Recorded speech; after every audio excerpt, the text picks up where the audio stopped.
Hello and welcome to my beginner's guide on Deadlock. This game, from what I can glean, is going to take off immensely. I think it's going to do very well. And according to other, articles I've read and predictions that I've seen around online, other people tend to agree. It is extremely fun, and I will say, when I first started playing it, the first 10 or so games, I was struggling to have a good time because I was just losing so badly, There's a lot to take in and digest in this game for sure.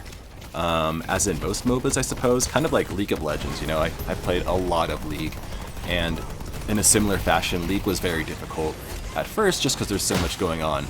But once you not master it, but once you just have an idea of what's going on and a good trajectory of what works, and you start to figure out what vibes with you. You find your favorite, champion, your favorite items, your play style. Are you a support? Are you more of a damage dealer? Do you like to be a tank? It just gets way more fun, I promise you. Nice. I know several people that are struggling to get into the game because of this very reason. What I'm saying that, it's hard at first. So I wanted to get this guide out here to get you good fast at this game, get you having fun, kind of like riding a bike, right? You're not going to enjoy that at first when you're falling off, scratching up your knee a bunch, right?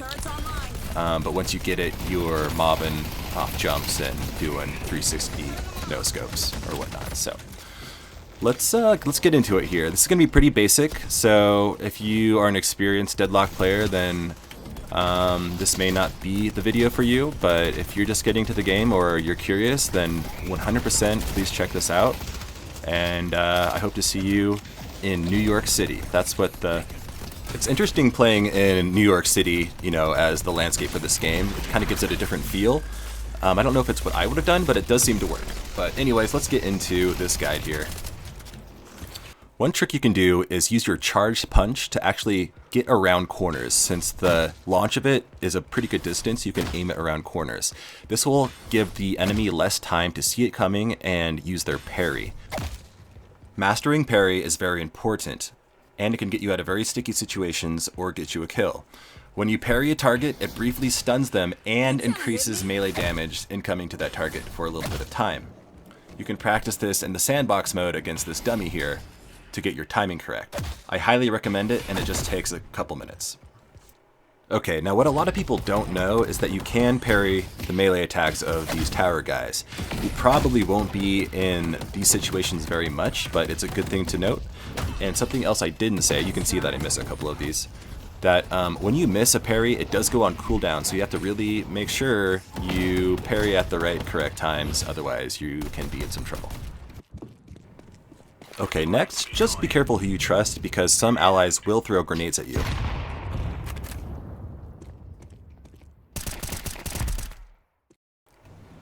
Okay, ziplines are your main mode of transportation in the game. They go all the way from your base to the enemy base, basically. And the length of the zipline that you can access depends on how far your lane is pushed up, with your minions and etc. If you have the lane pushed all the way up to the enemy base, then you can use the zipline to get it all the way across the map very quickly, especially if you use the speed boost, which is the F key. I think you get one about every 5 minutes, and it lasts for about 15 or 20 seconds, which is plenty of time to do all kinds of things in the game. Dibs on viscous goo. So in this example, I used the speed boost on the zipline to go to base, get some items, and then gank blue for my allied easy bots here. And this is just an example because every lane, yellow, green, blue, and purple, has their own shops that you can buy items from. That way you don't have to go all the way back to where you spawn from and buy every single time, because that would take too much time and your enemies would just get too far ahead. As long as your first tower still stands, then your shop is accessible for the entire team. If the tower is killed, then you cannot use that shop for the rest of the game.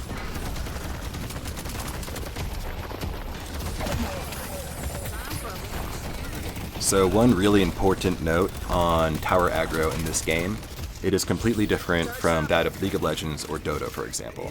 In most games like this, if you are in tower range and you hit an enemy champion, the tower will switch aggro from attacking one of your minions to attacking you. And usually they do a lot of damage, so this is dangerous, right?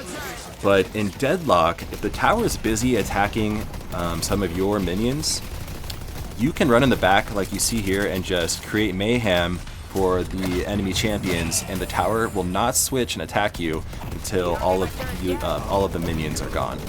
This is really huge because I see a lot of people coming from other games and they're just too afraid to run in the back and do damage and secure kills when it's completely safe because they're used to these very dangerous towers, like in League, switching and killing them.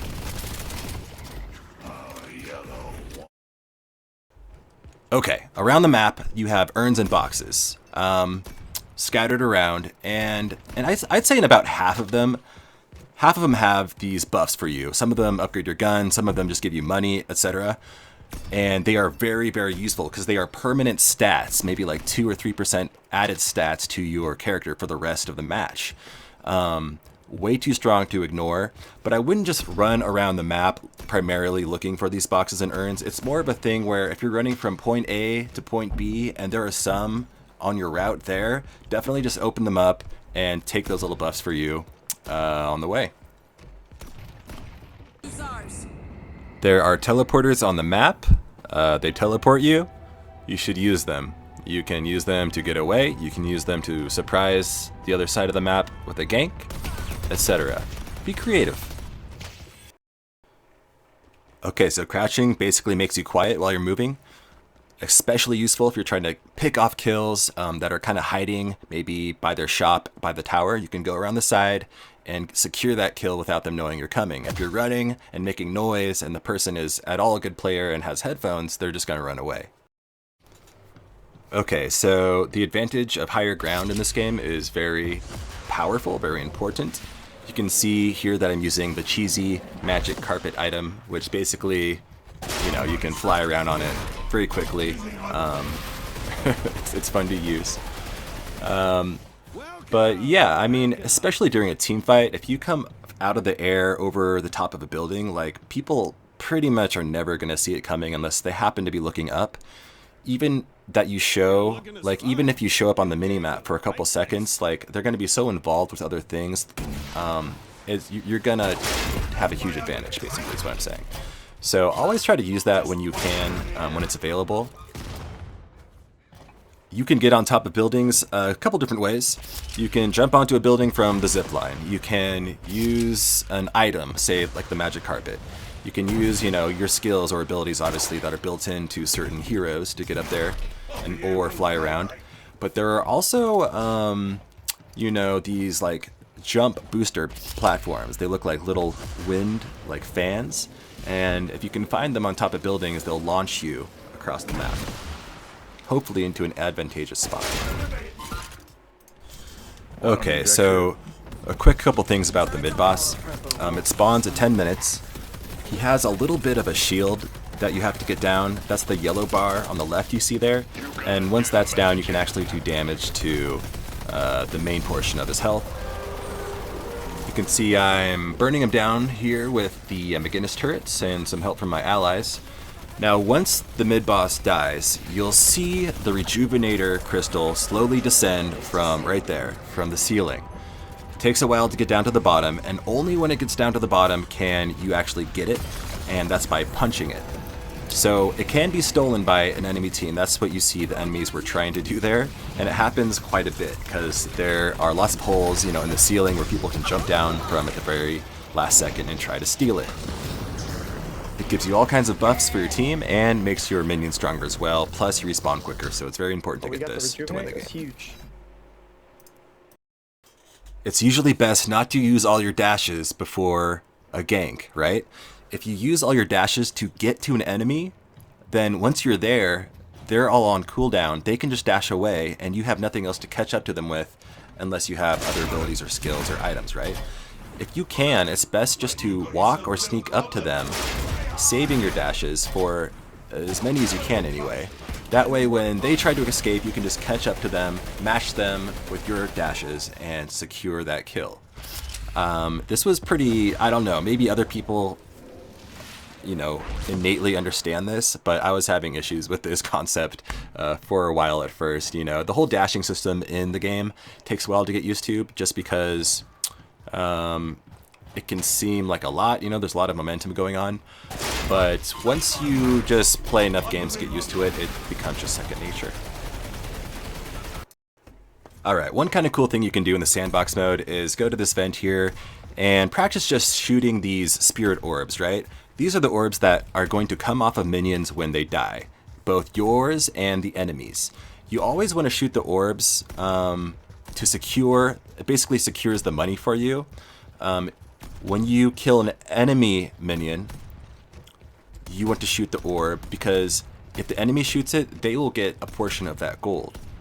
Whereas if you shoot it, you get all of it. And the same goes for when they're killing your minions, you want to shoot the orange orb that floats up, because you're basically stealing a portion of their gold. This is a good way to get ahead in lane, not even by getting actual kills. Now, I'm not going to go into all the items in the game in this video, because quite frankly, I'm still learning them all.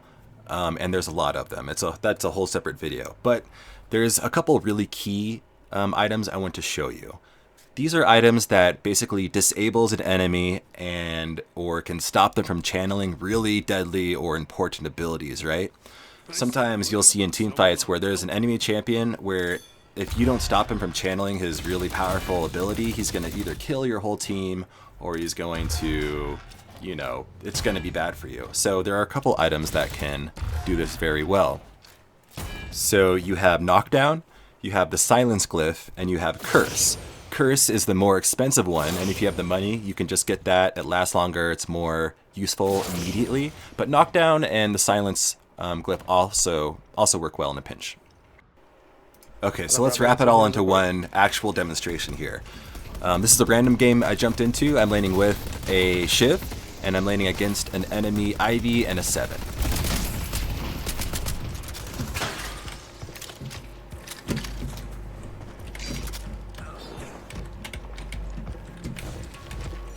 Stay strong, buddy. Well done, Yamato. You can see how I am doing the best I can to get the soul orbs that come out of the minions I kill, and also steal away the ones that come out of our minions when the enemies kill mine.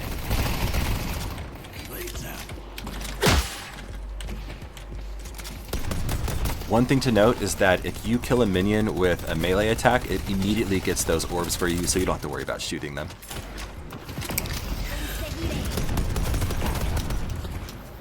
Alright, buddy, give him hell.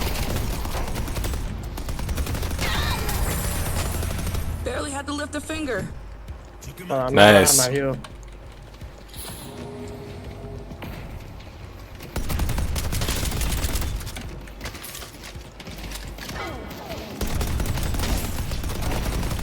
I'm waiting for my heal to go up. Give me a second. Take cover! Turret's online. Cutting them off.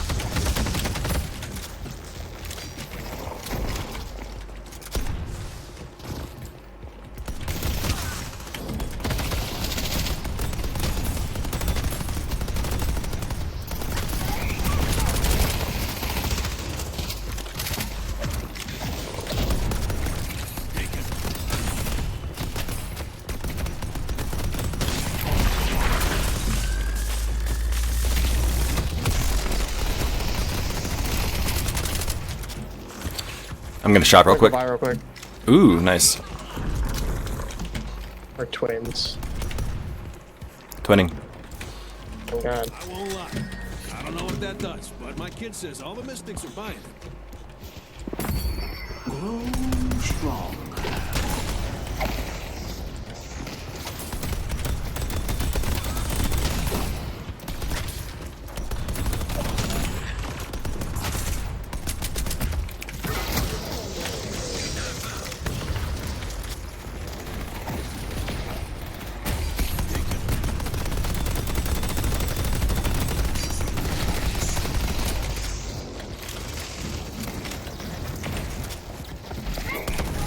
Putting down a turret.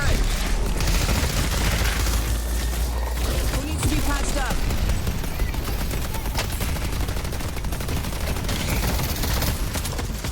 Gotta get as many of these up as I can.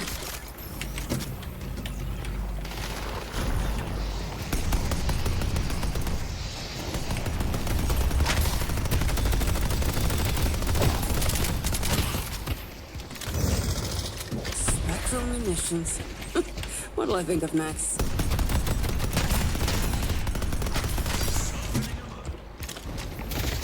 Time for a little help. Going home!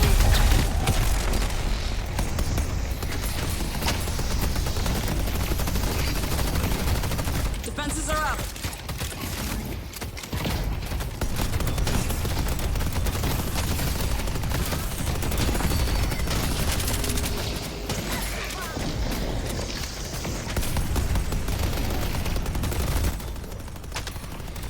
So we're doing pretty good pushing their tower here. They're on the defensive for sure. We're ahead in gold by a substantial amount. But I'm so focused on getting that tower, it's so low, right, that I fail to notice the 7 go around. You know, you could even hear him run around now that I rewatched this. And I almost get out with that cheeky wall there, but he does manage to catch up to me there. Completely my fault, kind of Boy, I got her down there. overstayed there, I guess. Nice. Alright, buddy, give him hell. Another thing to note is that when you kill a tower, a lot of those spirit orbs float out on the top, and it's good to secure those just by shooting them down. That way the enemy doesn't, and you get all that extra gold. Okay, well I hope that little laning experience helped. You know, for those of you who have not really seen this much or are completely new, I hope this gives a little insight into what the laning is like. But that does it for this video. I hope it was helpful. If you enjoyed this, please like and subscribe. It really helps me out a lot, and I appreciate it. And other than that, I will see you in the next topic I cover. Cheers.